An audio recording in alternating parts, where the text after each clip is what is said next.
Hey everyone and welcome. In this one I'm showing you how to use Google Chrome tab groups to organize research. So say maybe I want to go ahead and teach myself some history. I want to research something about the countries. So say I already have one particular website open and now I want to open it in a group and also add something else to that group. So how do I do it? You right click on the page, on the tab, then you choose add tab to a new group.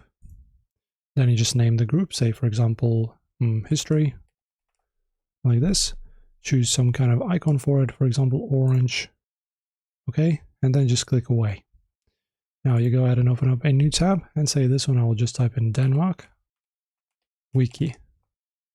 Open up Denmark, open it up in the reading mode as well, just like Sweden.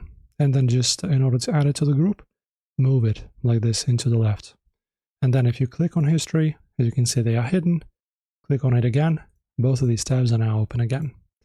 And you can do as many of these tab groups as you wish, just don't make too many of them because they will populate from left to the right so that you have space still. And now you can just go ahead and perform your research. That's it. Pretty simply to do, guys. Enjoy and thanks.